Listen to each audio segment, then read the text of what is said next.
Oke guys, perkenalkan nama saya M. Farsudairi. Saya Agung Harahap. Kami mahasiswa dari Sekolah Tinggi Ilmu Tarbiyah Hamzah Pansuri, Kota Sebelus Salam, jurusan Manajemen Pendidikan Islam semester 1. Kami di sini membuat sebuah video tentang Pancasila dan ketahanan nasional untuk melaksanakan tugas dari Pak Andong Maha SPMAP dengan mata kuliah yaitu Pancasila. Terima kasih. Pancasila merupakan dasar negara dan ideologi bangsa Indonesia yang menjadi pedoman dalam kehidupan berbangsa dan bernegara. Nilai-nilai yang terkandung dalam Pancasila tidak hanya berfungsi sebagai landasan konstitusional, tetapi juga sebagai kekuatan moral dan pemersatu bangsa. Dalam konteks ketahanan nasional, Pancasila berperan sebagai fondasi utama yang menjaga keutuhan, kedaulatan, dan keberlangsungan Negara Kesatuan Republik Indonesia.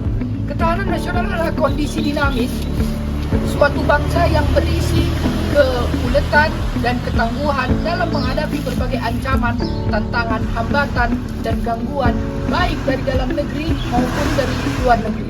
Contoh tantangan bencana alam.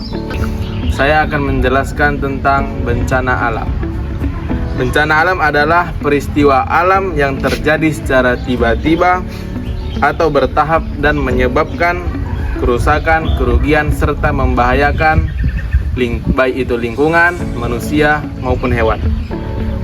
Contoh-contoh bencana alam: gunung meletus, tsunami, banjir, kebakaran hutan, tanah longsor, kekeringan, dan lain-lain. Bencana alam biasanya terjadi karena proses alam, bukan karena perbuatan manusia secara langsung. Digarisbawahi, walaupun aktivitas manusia bisa memperparah dampaknya. Yang pertama, faktor alam.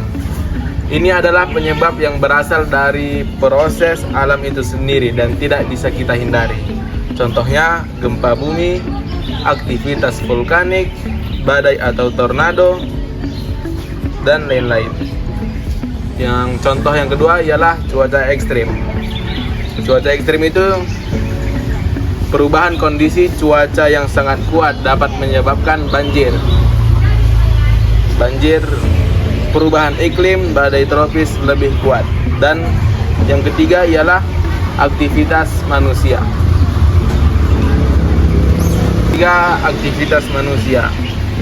Walaupun bencana alam dipicu oleh kejadian alam, perbuatan manusia sering memperburuk dampaknya.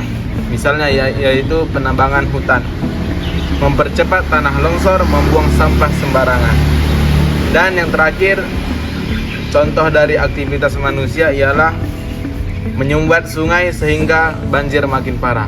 Di sini saya ingin menjelaskan dampak yang terjadi ketika sebuah bencana alam ini terjadi bagi lingkungan dan masyarakat. Yang pertama yaitu adalah korban jiwa dan trauma.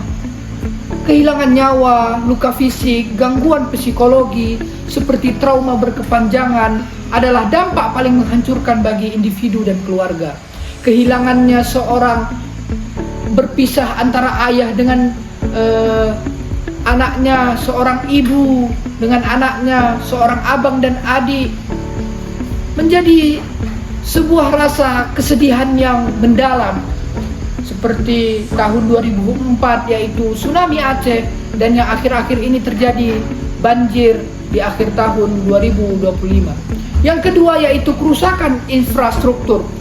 Jalan, jembatan, gedung sekolah, rumah sakit, dan fasilitas publik lainnya hancur, melumpuhkan roda perekonomian dan kehidupan sosial. Yang ketiga yaitu kerugian ekonomi. Harta benda hilang, mata pencaharian terganggu, dan biaya rekonstruksi yang sangat besar membebani anggaran negara dan masyarakat. Dan yang keempat yaitu kerusakan ekosistem. Hilangnya habitat flora dan fauna, erosi tanah, pencemaran air, dan kerusakan lahan pertanian mengancam keberlanjutan lingkungan. Namun ada dampak positif dari bencana alam yang jarang orang ketahui, yaitu yang pertama, tanah subur pasca letusan gunung berapi. Jadi abu vulkanik yang dikeluarkan dari letusan gunung berapi kaya akan mineral yang pada akhirnya dapat menyuburkan tanah di sekitarnya.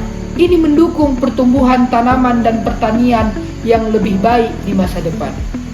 Kemudian dampak positif juga yaitu pembentukan daratan baru dan pelebaran pantai. Gempa bumi dan aktivitas tektonik dapat mengubah topografi, membentuk daratan baru dan memperlebar garis pantai. Ini adalah bagian dari proses geologis bumi yang terus-menerus. Dan yang terakhir yaitu dampak positifnya memicu inovasi dan kewaspadaan. Bencana memaksa manusia untuk berinovasi dalam teknologi, mitigasi, sistem peringatan dini, dan strategi penanganan bencana, juga meningkatkan kesadaran dan kewaspadaan masyarakat terhadap resiko yang ada. Jadi dengan adanya bencana alam ini, semuanya dapat kita lihat bahwasanya apabila kita merusak bumi, negara kita ini yang kita cintai, maka akan terjadi bencana-bencana alam yang tak dapat kita duga-duga. Mungkin itu saja yang dapat saya sampaikan. Lebih dan kurang saya mohon maaf. Hadanallahu wa iyyakum ajma'in. Assalamualaikum warahmatullahi wabarakatuh.